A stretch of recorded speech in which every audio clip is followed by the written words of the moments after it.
Cuidei do viveiro do meu primo e lucrei 3 milhões. Mas na época da despesca, ele só me transferiu 50 mil. Disse que o viveiro era dele e o dinheiro também. E que eu só jogava ração. Olhei a transferência na tela. Não recusei nem xinguei. Só peguei o dinheiro em silêncio. E arrendei o açude abandonado mais fedido da vila. Até o verão do ano seguinte, o viveiro dele estava cheio de caranguejo morto boiando. Já os meus estavam todos vivos e fortes. Quando vi o rosto dele ficar branco, parei na beira do meu novo viveiro, cheio de plantas. Afasta. Não pisa toxina no meu viveiro. Dizem que naquela noite meu primo chorou ajoelhado no barro. Ele não entendia de jeito nenhum porque meus caranguejos cresciam tão bem. Antes disso, eu anotava no viveiro o pH e a amônia do dia. Foi quando uma Mercedes classe G novinha parou na beira. Yuanzi, a conta deste ano já saiu. Já transferi sua parte. Olhei os 50 mil na tela e não disse nada. Mas por dentro, eu fazia as contas. Foram 3 anos, mais de 1000 dias e noites. Eu comia e dormia no barracão. Eu sabia que a safra deste ano tinha sido excelente. Tirando o aluguel do viveiro e ração, o lucro líquido chegava perto de 3 milhões. Mesmo assim, ele só me deu 50 mil. Yuanzi, o lucro deste ano foi bom. Ganhamos quase 3 milhões. Pega esses 50 mil e compra um carrinho na cidade. Esse trabalho de jogar ração no viveiro, até um cachorro amarrado faz. Você ainda é jovem. Pega os 50 mil e vai tentar a vida numa cidade grande. Mas eu ouvi aquilo sem sentir nada. 3 anos antes, quando ele pegou este viveiro, não entendia nada da água. Quase perdeu tudo. Fui eu que trouxe as bactérias que desenvolvi sozinho e recuperei a água para ele.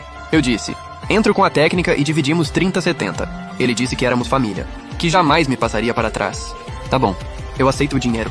Lincoln provavelmente não esperava que eu cedesse tão com a técnica e dividimos 30-70. Ele disse que éramos família, que jamais me passaria para trás. Tá bom, eu aceito o dinheiro. Lincoln provavelmente não esperava que eu cedesse tão fácil. Ele ficou parado por um instante. Pega o dinheiro e descansa uns dias. O filtro da bomba do viveiro precisa ser trocado. Lembra de chamar alguém. Nem olhei mais para ele. Virei e entrei no vento frio do fim de outono. Porque eu sabia muito bem. Sem meus ajustes rigorosos no fundo e na água, aquele viveiro que parecia fértil viraria um esgoto fedido em menos de meio ano. Não voltei para casa na cidade. Eu não queria encontrar conhecidos. Iam perguntar quanto recebi com os caranguejos. Iam perguntar como meu primo me tratou. Segui andando pela estrada de terra da vila. O caderno no meu peito era lixo para os outros, mas era meu esforço de 3 anos. Nesse momento, meu celular tocou. Era Lin Qian mandando dinheiro no grupo. No grupo da família, ele se gabava da safra deste ano. Um monte de parentes entrou na onda e elogiou. Eu simplesmente apaguei a tela do celular e fui para a parte mais baixa da vila. Lá havia um açude abandonado, cheio de algas azuis, com água preta e um fedor insuportável. Por ficar numa área baixa, a água morta se acumulava o ano todo. Nem os cachorros de rua da vila queriam chegar perto. Fiquei na margem tomada pelo mato, olhando aquela água parada, verde escura, quase preta. Para todo mundo, aquilo era um lixão. Mas eu me agachei e peguei um pouco do lodo do fundo. Levei ao nariz e cheirei. Uma ideia brotou como uma muda rompendo a terra. Eu não conseguia mais segurar. Ele não disse que jogar ração até um cachorro amarrado faz? Então eu ia mostrar a ele o que é técnica de verdade. Virei e fui direto para o escritório da vila. Alô? O secretário Wang está? E está sim. Shaolin, você não está ocupado no viveiro do Qiang? O que veio fazer aqui? Queria perguntar uma coisa. Aquele açude de água preta lá embaixo ainda está para arrendamento? Aquilo é um buraco de água morta. A água já está fedendo. Para que você quer aquilo? Nem pagando alguém aceitaria. Quanto é o aluguel por ano? Se você quiser mesmo, 1000 por ano. Só para constar. Mas já fica combinado. Se der prejuízo, a vila não se responsabiliza. Fiz as contas rapidinho de cabeça. Com 50 mil dava para alugar esse lago. E ainda comprar os equipamentos de purificação e os insumos iniciais. Eu alugo por 5 anos. Assino o contrato agora. Shaolin, não faz besteira. O Qiangzi acabou de ganhar uma bolada. Traz logo o contrato. Depois de assinar e marcar a digital, corri animado até a beira do lago. O lago de água preta abandonado era enorme. A cianobactéria verde escura cobria a água como tinta grossa e soltava um fedor insuportável. Quando o pessoal da vila soube que aluguei o lugar, todo mundo veio rir da minha cara. Será que o Yuanzi pirou? O que dá pra criar nesse buraco? O Qiangzi deu 50 mil de bônus pra ele. Em vez de guardar pra casar, jogou tudo nesse poço fedido. Que gastador idiota, hahaha. Lin Qian também passou por ali com seu carrão. Ele abaixou o vidro e riu até se dobrar. Yuanzi, se esses 50 mil estão queimando na sua mão, eu te levo pra cidade pra uma massagem nos pés. Pra que ficar mexendo nesse estrume? Eu nem dei bola. Só vesti a calça de pesca até o peito e limpei com dificuldade os galhos podres da água escura até a cintura. O fedor era de matar. Mas eu nem franzi a testa, porque eu sabia o que estava fazendo. Quando a noite caiu e os curiosos foram embora, abri aqueles galões pretos de plástico que eu tinha trazido da cidade. Dentro estava a solução concentrada de probióticos compostos, que eu cultivei em segredo com muito esforço. Essas bactérias eram feitas para a água parada com eutrofização severa. Diluí a solução na proporção exata, grama por grama. Depois pulverizei tudo por cada canto do lago escuro. Esse trabalho não aceitava nenhum descuido. Por uma semana inteira eu dormi de dia e trabalhei à noite. De dia eu parecia um catador consertando o dique. À noite eu virava um mago daquela água. O milagre apareceu na manhã da segunda semana. As algas verde escuras começaram a sumir em grandes áreas. O fedor forte foi trocado por um leve cheiro de lama e plantas aquáticas. As algas verde escuras começaram a sumir em grandes áreas. O fedor forte foi trocado por um leve cheiro de lama e plantas aquáticas. A água foi ficando limpa aos poucos. Finalmente, a luz do sol conseguia atravessar a superfície e chegar ao fundo. Aproveitei o embalo e plantei elódias escolhidas a dedo. Em menos de meio mês, todo o lago escuro virou outro, cheio de plantas e com água cristalina. Quando eu estava prestes a soltar as mudas, o celular tocou. Era Lin Tian. Alô, Yuanzi? Ainda catando comida naquele poço fedido? Tenho coisa pra fazer. Arrumei uns velhos na cidade. 80 por dia. Só pra jogar ração pra mim. Vai brincar com sua lama. Aí, no ano novo talvez eu te dê 2 ciris que sobrarem. Entendi. Desliguei o telefone. Com o rosto tranquilo, olhei para aquela água diante de mim. Lin Qian gastava dinheiro na cidade, sem saber o quanto a vingança da natureza pode ser cruel. Fui até a beira do lago e abri as últimas caixas térmicas de isopor. Vi aquelas vidinhas quase transparentes caírem entre as plantas da água limpa. Peguei o caderno e virei uma página nova. Anotei a temperatura da água e a quantidade soltada. Quando soltei o último punhado de filhotes de caranguejo, o dia já estava clareando. Voltei para casa encarando a neblina da manhã. No começo, assumir aquele lago abandonado foi impulso. Mas agora que eu estava calmo, a pressão enorme caiu sobre mim. Todas as minhas economias estavam ali. Toda noite eu ajustava o ecossistema pisando em ovos. Aquele lago parecia um buraco sem fundo. Engolia todo o meu esforço. Eu sabia que não podia fracassar. Eu precisava vencer. Não só para recuperar o dinheiro, mas também para provar meu valor. Quando cheguei em casa e abri a porta, o cheiro da comida veio na minha direção. Meus pais e minha noiva, Xiao Ya, estavam à mesa. Claramente estavam me esperando. Por que passou a noite fora? Já esquentamos a comida 2 vezes. Tinha uns últimos detalhes no lago. Acabei demorando. Vai lavar as mãos e vem comer. Por que você está com essa cara? Está cansado demais? Não foi nada, só passei a noite acordado. O clima na mesa estava meio pesado. Minha mãe pegou comida pra mim. Yan! Quanto o Qiangzi te deu este ano, afinal? A pergunta foi como uma agulha no meu peito. Meu pai e a Xiaoya também pararam e olharam pra mim. Eu larguei a tigela e peguei o celular. Abri a tela da transferência. Mãe, o dinheiro tá aqui, 50 mil. 50 mil? Como assim, só 50 mil? A vila inteira tá comentando. Dizem que o Qiangzi ganhou quase 3 milhões este ano. Este ano pareceu bom, mas a perda também foi alta. E ano que vem ainda vai ampliar. Tem gasto por todo lado. O viveiro é dele. O investimento e o risco também são dele. No fim, sobra pouco mesmo. Eu só ajudo a jogar ração. Receber 50 mil já tá ótimo. Eu falei, com calma, o discurso que já tinha ensaiado. Meu pai fumava seu cachimbo e não dizia nada. Xiaoya me olhava, querendo falar algo. Só minha mãe parecia indignada e desconfiada. Impossível. Se você não vigiasse aquele viveiro de madrugada, já tinha dado ruim. Lin Yuan, será que o Qiangzi te passou pra trás? Mãe, não fala besteira. O Qiangzi é meu primo. Ele ia me enganar? A maior parte era dele mesmo. A gente tem que ser justo. Quando eu disse isso, meu coração sangrava. Cada palavra traía os 3 anos de esforço que eu coloquei ali. Mas eu precisava dizer. Eu não podia deixar eles saberem que eu tinha rompido com Lin Qiang. Muito menos deixar saberem que eu arrendei o açude mais fedido da vila. Eu não queria que eles sofressem de medo por minha causa. Minha mãe ainda queria falar, mas meu pai interrompeu. Chega, vamos comer. Nosso filho sabe o que faz. À noite, eu estava deitado na cama. Xiaoya me abraçou por trás. Lin Yuan, você estava estranho hoje. Com certeza tá escondendo algo de mim. Ha, que coisa eu ia ter. Foi só o vento forte de noite que me deu dor de cabeça. É sério, vamos dormir. Amanhã te levo pra passear na cidade. A pessoa nos meus braços se acalmou, mas eu não tinha sono nenhum. Fiquei de olhos abertos, olhando o teto manchado. Minha cabeça só pensava naquele açude escuro, mudando em silêncio. Ele era minha esperança. E também minha única saída. Nos dias seguintes, a vila entrou na época mais agitada do fim do ano. Toda a família fazia as contas da colheita do ano e se preparava para matar porco pro ano novo. Eu também fingi que nada tinha acontecido. De dia, acompanhava meus pais e Xiaoya nas compras de fim de ano. Como se nada tivesse acontecido. Mas uma coisa ainda pesava no meu coração. Como se nada tivesse acontecido. Mas uma coisa ainda pesava no meu coração. A qualidade da água daquele açude. O laudo do laboratório de análise da água chegou no 3º dia depois que soltei os alevinos. Sr. Lin, boa notícia. Os dados da sua água saíram. Amônia e nitrito já caíram abaixo do limite seguro. O oxigênio dissolvido está altíssimo. O ciclo ecológico daquela colônia de bactérias já se formou por completo. Na hora, eu estava acompanhando a Xiaoya para escolher os dísticos. Quando recebi a ligação, quase virei a barraca de tanta empolgação. Baixei a voz e fui até a esquina. Ótimo. E a transparência da água? Está excelente. As algas do fundo e as plantas aquáticas estão crescendo muito bem. Já atingiu totalmente o padrão de uma área aquática ecológica de alto nível. Isso é praticamente um caso de recuperação de viveiro antigo digno de manual. Sua técnica é incrível. Certo. Obrigado pelo esforço. Depois que desliguei, tirei um peso enorme do coração. Se a água voltou à vida, isso significava que aquele viveiro era realmente meu. Agora só faltava esperar. Esperar aqueles filhotes de caranguejo dourado crescerem. Nesse período, Lin Qiang também me ligou algumas vezes. A primeira foi para perguntar como eu pretendia gastar aqueles 50 mil. Não inventa moda com esse dinheiro. Guarda para reformar a casa velha dos seus pais. O que sobrar, você guarda para o casamento. O tom dele parecia o de um mais velho dando bronca num mais novo. cheio daquela superioridade de quem acabou de fazer caridade. Entendi, irmão Qian. A segunda vez foi na véspera do ano novo. Yuan, amanhã ao meio-dia, reservei o restaurante Hongyun, o mais caro da cidade. Chamei de propósito os parentes daqui e alguns compradores. Este ano ganhei uma boa grana. Temos que comemorar direito. Eu quase conseguia imaginar a cara dele naquele momento. No fundo, ele só queria se exibir diante de todo mundo pela boa colheita do ano. E de quebra, mostrar o quanto era tolerante e cuidadoso comigo, me usando como pano de fundo para o sucesso dele. Não vou, irmão Qian, estou ocupado em casa. Que isso? Não seja tão distante. Então está combinado. Amanhã chega cedo para ajudar a receber os convidados. Ele desligou sem nem esperar eu falar de novo. Segurei o celular e dei um sorriso frio. Quer atuar? Então eu entro no jogo. Quero ver por quanto tempo esse seu viveiro podre, que não aguenta nenhum teste, ainda vai durar. No almoço da véspera do ano novo, eu fui mesmo assim. Levei meus pais e a Xiaoya. No maior salão privativo do restaurante Hongyun, havia 5 mesas lotadas. Assim que entrei, vi Lin Qian e os pais dele, além de alguns grandes compradores. Eles estavam na mesa principal, conversando e rindo animados. Ao nos ver, a mãe de Lin Qian se levantou toda calorosa.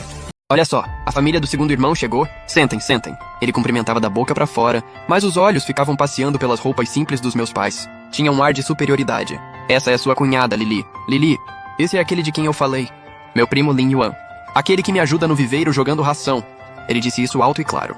Todos no camarote olharam para mim. O rosto dos meus pais mudou na hora. Xiaoya também apertou meu braço com força. Eu conseguia sentir que ela tremia, mas eu sorri. Prazer, cunhada. Eu sou Lin Yuan. Minha calma pareceu surpreender Lin Qian. O constrangimento que ele esperava de mim não apareceu. Na mesa virou praticamente um show solo do meu primo. Uma hora ele dizia como o mercado de caranguejo estava ótimo. Outra dizia que um chefão queria reservar a produção dele do ano que vem. No fim ele puxou o assunto para mim. O Yuan é um garoto honesto até demais. Ele me ajudou no viveiro por 3 anos, enfrentando vento e chuva. Pode não ter feito grandes feitos, mas se esforçou. Então eu decidi dar a ele um envelope com 50 mil, uns dias atrás, para ele também aproveitar um pouco dessa sorte. Galera, digam aí, eu sou um irmão parceiro ou não? É sim, parceiro demais. Parceiro até demais. O Qiangzi agora venceu na vida. Come carne e ainda deixa um caldo pros irmãos. Tem que dar essa força mesmo. O Yuanzi é meio lento. Não consegue fazer nada grande. Só serve pra pegar no pesado. Se o Qiangzi deixa ele participar, isso já é sorte dele. Mas ouvi dizer que o Yuanzi também arrendou um tanque. Parece que é aquele tanque morto que ninguém queria, do lado do Qiangzi. Quando ele disse isso, meus pais e a Xiaoya ficaram chocados na hora. Xiaoyan, isso é verdade? Por que você não contou pra gente? Meu pai olhou pra mim sem dizer nada. Já a Xiaoya apertou minha mão com força. Ah, Yuan, uma coisa tão grande assim e você nem discutiu com a família?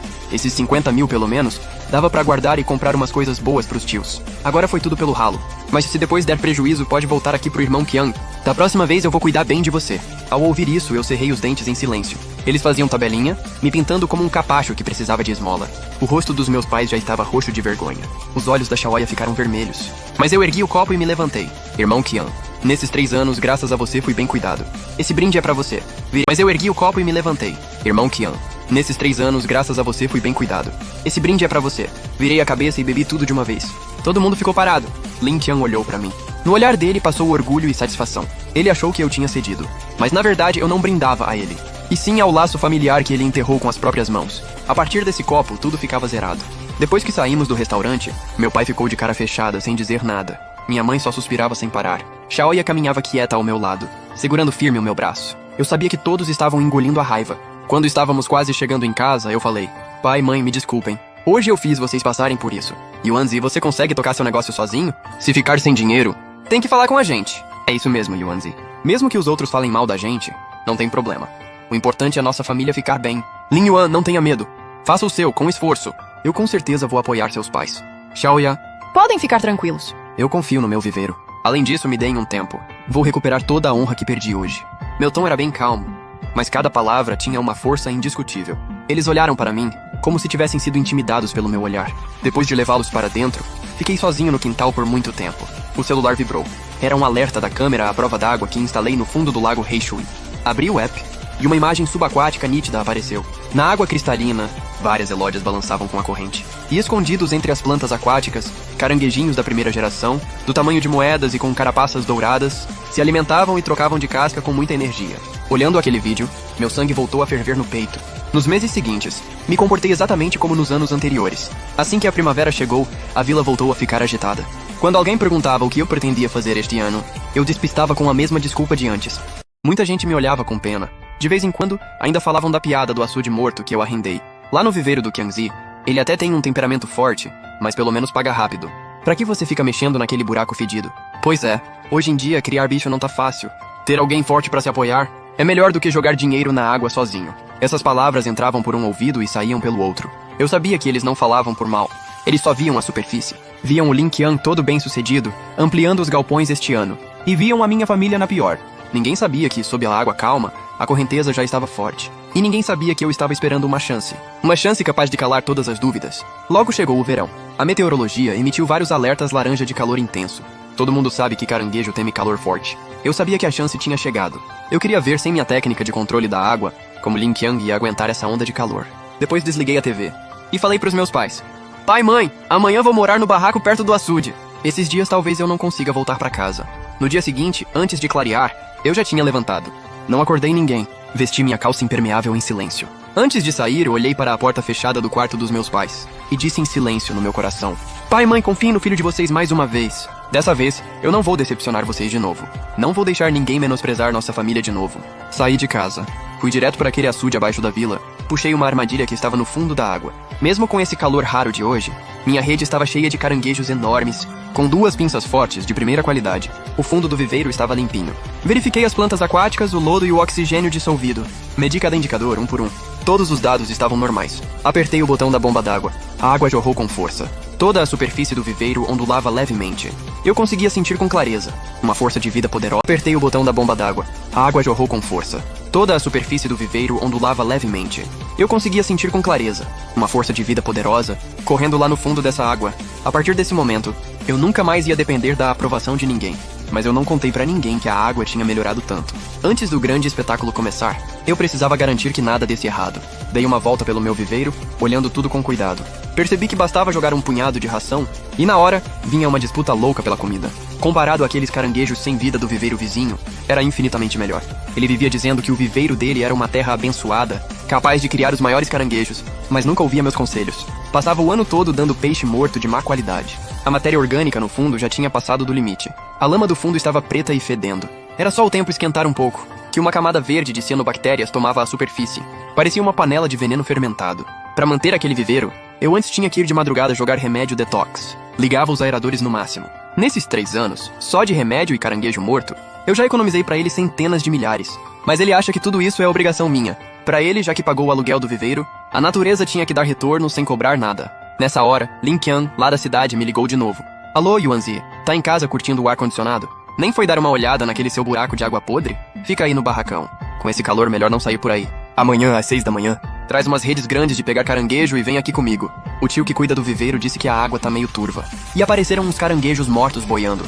Vem aqui me ajudar a recolher. Não deixa o pessoal da vila ver. Dá azar. O tom dele ainda era cheio de razão. Como se mandasse num ajudante barato. Segurei o celular, com os dedos ficando brancos, mas respondi com calma. Tá bom, irmão Qian? Entendi. No fim da tarde, Xiaoya veio ao barracão com sopa de feijão verde. Ela se assustou ao me ver tão preparado. O tempo hoje está estranho demais. Não tem nem um ventinho. Vi vários cachorros da vila com a língua para fora de tanto calor. Será que os caranguejos aguentam? Se faltar oxigênio, todo o esforço desses meses vai por água abaixo. Não dorme pesado esta noite. Lembra de ligar os aeradores mais vezes. Fica tranquila. Meu ecossistema já está pronto. Mesmo que o céu desabe hoje à noite, essa água vai aguentar firme. Lin Yuan, você está escondendo alguma coisa de mim? Boba, que coisa eu esconderia? Quando o sol nascer amanhã, vou te mostrar um milagre. Eu não contei a ela que algo terrível podia acontecer no lago esta noite. Não era por não confiar nela, mas aquele desastre estava destinado a ser brutal. Eu não queria que ela sofresse aquela pressão comigo. Todas as provas e os resultados, eu ia carregar sozinho. Quando a noite ficou completamente escura, meu pai chegou pedalando o triciclo. Ele trouxe uma bomba d'água de alta potência. Nós dois ficamos ali calados à beira do lago abafado. Esse tempo tá estranho. Pai, tá tudo bem. Vai descansar logo. Tá abafado demais. Não tô cansado. É que meu coração não tá em paz. Esse tempo tá igualzinho ao da grande perda de 10 anos atrás. Aqui dentro tem 20 mil. É o dinheiro da comida minha e da sua mãe este ano. Fica com ele primeiro. Se a água piorar e precisar comprar remédio urgente, ter um dinheiro a mais sempre ajuda. Pai, eu não posso aceitar. Os indicadores do meu açude estão ótimos. Pega. A natureza vira a cara sem avisar. Você sozinho aqui sofre mais que a gente. Eu apertava aquela caderneta de poupança com força. Minhas unhas chegaram a afundar na carne. Não recusei de novo, porque eu sabia que esse era o apoio mais pesado que meus pais podiam me dar. No fundo, jurei para mim mesmo. Quando chegasse a colheita no outono, eu devolveria a eles 10, 100 vezes mais. Eu faria eles viverem a melhor vida possível. Naquela noite, sentei na cama dobrável do barraco e não dormi nada. Às 2 da manhã pulei da cama de uma vez. Antes de sair, olhei para o termorrigrômetro na parede. Umidade, 95%. Pressão do ar baixíssima. Segui pela estrada de terra até a cerca de arame que dividia meu viveiro do irmão Qiang. Fiquei parado no escuro. À minha frente estava o viveiro de Lin Qiang. Aquele lugar abençoado que, segundo ele, renderia 5 milhões este ano. Só que naquele momento, havia uma camada grossa de muco liso boiando na água. Mesmo no meio da noite, dava para ver, com a pouca luz, aquele verde fluorescente nojento. Aquilo era uma proliferação total de algas azuis. Eu fui até lá, mas não liguei o aerador. Também não tentei interferir. Já estava decidido. Nem milagre salvava. Virei o corpo e olhei para o outro lado. Meu viveiro de água escura estava ali, quietinho. Alguns aeradores batiam na água num ritmo constante. No fundo cristalino, os tufos de plantas soltavam bolinhas discretas. E nas raízes, caranguejos enormes estavam deitados tranquilos no lodo, sem nenhum sinal de agitação. Eu me agachei na beira feliz da vida. Enquanto isso, o viveiro do Qiang passava por uma água verde e venenosa cheia de morte. Eu não olhava para lá, mas meus ouvidos ouviam tudo com clareza. Na superfície começaram a surgir sons de batidas sem parar. Eram incontáveis caranguejos à beira da morte, por falta extrema de oxigênio, subindo desesperados pelo barranco de lama até a margem. Eles se pisoteavam uns aos outros, soltando bolhas de desespero. No fim, viraram os olhos e morreram todos na beira do barranco. Logo, o dia amanheceu de vez. O fedor enjoativo de caranguejo morto entrou no vilarejo com o vento da manhã. A vila, que ainda dormia, explodiu em confusão na mesma hora. Eu fiquei ao lado do meu tanque, só observando em silêncio. Em menos de 20 minutos, um barulho estridente de freada ecoou no açude. Lin Qiang saiu praticamente rolando da Mercedes Classe G dele. Naquele momento, ele olhou para o tanque cheio de caranguejos mortos boiando, e para a água coberta de algas azuis, como se fosse tinta verde espalhada, e soltou um grito de cortar o coração. Ele enlouqueceu, chorando e berrando na margem. Provavelmente ouviu o barulho do aerador e da água espirrando do meu lado. Então ele virou a cabeça de repente e correu na minha direção, tropeçando todo. Ele me viu, e também viu, atrás de mim, aquela área cheia de plantas aquáticas, um viveiro ecológico de água cristalina até o fundo. E lá embaixo, aqueles caranguejos enormes de casco dourado, passeando e procurando comida com toda calma. O rosto dele, antes retorcido pelo desespero, ficou pálido na hora. Yuanzi. Isso é aquele poço fedorento? Se não for, o que seria? Como é que os caranguejos do seu tanque estão todos bem? Porque eu sei respeitar a natureza. Já você só sabe calcular e passar os outros pra trás. Yuanzi, eu errei. Antes, a culpa foi minha. Anda, me dá o seu remédio especial. Me ajuda a ajustar a água do tanque. Eu? Por mês? Eu te pago 20 mil de salário. Salva logo o meu viveiro. Ele falou todo submisso, humilhado ao extremo. Foi bem nessa hora que vários caminhões refrigerados com o logo da Top Aquicultura pararam firmes ao lado do meu viveiro. Eu me virei, ignorando os lamentos dele, e entrei direto na água usando calça impermeável de cano alto. Tirei da armadilha um caranguejo enorme de quase 350 gramas, um rei dos caranguejos de barriga branca e qualidade impecável. Na margem, o diretor de compras de um restaurante de alto padrão vindo de Xangai ficou com os olhos brilhando. Que maravilha, chefe Lin. Essa qualidade é absurda. Entreguei o caranguejo ao diretor, e então virei a cabeça para Lin Qiang, caído no chão e coberto de lama. Meu tom não tinha deboche, nem raiva, só uma frieza extrema. Dá 2 passos para trás. Não pise as toxinas das algas do seu viveiro dentro do meu parque ecológico. Que bom, muito bom. O Yuanzi da nova família finalmente venceu. Depois do jantar voltei para o quarto. Tranquei aquele caderno velho no fundo da gaveta. Depois deitei na cama e dormi pesado.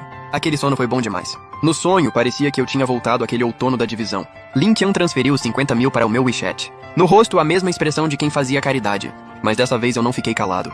Eu sorri, mais aberto que ele. Enquanto eu estava sentado ao lado, tomando o suco gelado de melancia que Xiaoya trouxe, Lin Qiang, do outro lado da parede, vivia o dia mais desesperador da vida dele. O tapa forte que o pai dele deu no seu rosto fez ele acordar de vez. O lucro do ano passado já tinha sido todo torrado por ele. E os contratos milionários que ele assinou este ano exigiam caranguejos de primeira qualidade. Se não entregasse, a multa quebraria a família dele. Ele começou a ligar feito louco. Técnico Wang, eu pago 5.100 por dia. Vem me ajudar a limpar essa água. Chefe Li, você tem algum produto milagroso? Herbicida, o preço que for, eu compro. Ele ligou para todo mundo da agenda que entendia um pouco de aquicultura. No começo, ainda bancava o chefão. Mas a realidade logo deu um tapa na cara dele. Irmão Qiang, essa sua água já virou de vez. Nenhum santo conseguiria salvar. Nem por 10 mil por dia eu pego esse serviço. As toxinas já entraram nas guelras dos caranguejos. Perdeu tudo. Ele fez uma ligação atrás da outra. E todas as respostas eram iguais. Só então ele percebeu que sem mim, aquele lago dele não valia nem como poço de água podre.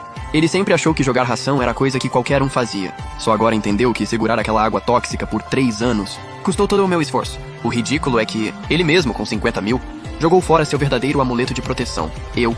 Já acharam alguém? Que tal procurar o Yuan? Oferece mais dinheiro. 100 mil, 200 mil? Desde que ele te dê aquele remédio especial. Impossível. Eu ir pedir ajuda pra ele? Pedir ajuda pro primo que eu dispensei. Como um mendigo com só 50 mil? Eu não consigo. Nesse momento, a noiva dele, Lily, saiu com uma bolsa de grife e uma mala. Lily, o que você tá fazendo? O que foi? Você já está prestes a carregar uma dívida de milhões nas costas. Eu não vou embora? Vou ficar aqui passando fome com você? Sua mulher ingrata. Sai da frente, seu inútil.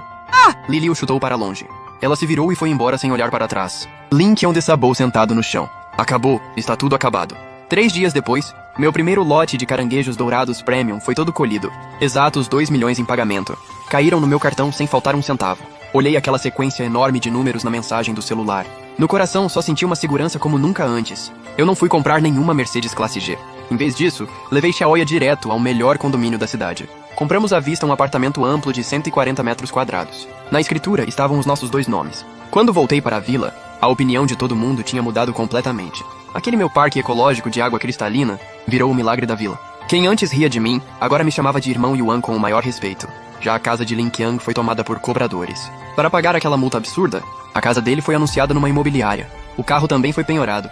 Aquele viveiro de caranguejos, que antes dava dinheiro, virou uma bomba. Nesse dia, eu estava na beira do viveiro, orientando os funcionários a reforçar a tela de contenção. Do outro lado do muro, veio uma briga irritante. Era um patrão pilantra, especializado em comprar viveiros abandonados, tentando derrubar o preço de Lin Qiang. O fundo da sua água está todo podre. Só para limpar o lodo já vai uma fortuna. Incluindo o viveiro e os equipamentos, eu te dou no máximo 20 mil. 20 mil. Só nesses aeradores eu gastei dezenas de milhares. Vende se quiser. Essa bomba aí ninguém além de mim vai pegar. Lin Qiang ficou parado ali, apertando e soltando os punhos. No fim parecia uma bola murcha, e assentiu sem forças. Depois de assinar a transferência, o chefe contou 20 mil em dinheiro e jogou para ele. Foi bem nessa hora que Lin Qiang levantou a cabeça. Do outro lado da cerca de arame, ele me viu. Eu estava com um rádio comunicador na mão, coordenando tranquilamente o próximo lote de caminhões refrigerados. Eu nem dei a ele o canto do olho. Aquele desprezo total fez ele desabar mais do que um tapa na cara. Ele olhou para minhas costas firmes, depois olhou para aqueles míseros 20 mil na mão. Um arrependimento indescritível destruiu a razão dele. Ele soltou um grito e correu feito louco para a margem. Ali havia uma bomba d'água abandonada. Ele pegou uma chave inglesa do chão e bateu com tudo nela. A bomba d'água, que valia dezenas de milhares, virou sucata num instante. Meu negócio entrou no ritmo acelerado. Os compradores de antes viraram meus clientes fiéis. Eu já não me contentava só com aquele tanque. Criei uma empresa de tecnologia aquícola. Arrendei dezenas de hectares de água rio abaixo da vila. Também montei uma cooperativa. Trouxe o pessoal honesto da vila, trabalhador e de bom caráter. E ensinei a técnica de criação passo a passo. O salário base que eu pagava era o maior do setor. E no fim do ano ainda tinha participação nos lucros. Todo mundo dizia que trabalhar com o irmão Yuan dava segurança. Um dia, eu estava no escritório olhando os relatórios, quando um cheiro forte de perfume entrou no ar. Era a Lily. Ela veio rebolando até a minha mesa. Não, chefe Lin. Eu sempre soube que você era quem realmente faria algo grande. Fora. O sorriso de Lily congelou no rosto. No fim, foi expulsa pelos seguranças, e fugiu toda envergonhada de salto alto. No meu mundo, esse tipo de coisa imunda não chega perto. No outono, meu casamento com Xiaoya aconteceu como combinado. Naquele dia, reservei o melhor hotel da cidade. A carreata saiu da vila e foi até o centro, com todo o luxo. Alguns dias antes do casamento, recebi uma ligação da mãe do Lin Qiang. No telefone, ela chorava desesperada. Yuan-si, tia te implora. O Qiangzi agora passa o dia carregando tijolo na obra. E à noite só bebe. Ele está quase acabado. Você não pode dar uma força para ele? Tia, quando a família de vocês me humilhou na mesa, se exibindo às minhas custas, por que não pensaram em me dar uma força? Eu não faço caridade. O caminho que ele escolheu, ele que termine de andar. Depois disso, desliguei e bloqueei o número. Eu não chuto cachorro morto, mas jamais vou retribuir maldade com bondade. O casamento estava lotado de convidados. Eu carregava Xiaoya, vestida com um vestido de noiva branco, e desci do carro sob os aplausos dos parentes e amigos. Pelo canto do olho, vi do outro lado da rua um homem com roupa de trabalho velha e suja, com o cabelo parecendo capim bagunçado, escondido atrás de um poste, olhando parado. Era Lin Qiang. Ele olhava os fogos no céu, com os olhos cheios de inveja e desespero. Só dei uma olhada nele, e desviei o olhar. Abaixei a cabeça e beijei profundamente minha noiva. Num piscar de olhos, chegou outro inverno. Lá fora, caía uma neve pesada. Dentro de casa, o aquecedor estava no máximo. A barriga de Xiaoya já estava bem grande. Ela estava encostada no meu ombro. Meus pais, ao lado, conversavam sorrindo sobre que nome dar ao netinho que logo ia nascer. Na TV passava o jornal local. Recentemente, a polícia da nossa cidade desmantelou com sucesso uma casa de apostas clandestina. A imagem mudou rápido. Suspeitos algemados foram levados para dentro dos carros da polícia. Um deles chamou minha atenção na hora. Era Lin Qiang. Ele estava ainda mais acabado do que da última vez. Com os olhos fundos, parecia um morto-vivo. No jornal disseram que ele estava sem saída por causa de uma dívida enorme com agiotas. Acabou se metendo com golpes e apostas. Provavelmente vai passar o resto da vida preso. Olhei para aquele rosto. Não senti prazer nenhum, só paz. Quando uma pessoa insiste em se afundar na lama, ninguém consegue segurar. Peguei o controle remoto e coloquei num programa de variedades bem animado. A sala voltou a se encher de risadas. Coloquei a mão de leve na barriga da Xiaoya. Senti o bebê se mexendo cheio de vida lá dentro. Era como aquela área ecológica prestes a renascer na primavera, cheia de vida. Agora o volante da minha vida estava firme nas minhas mãos, e o caminho à frente estava livre.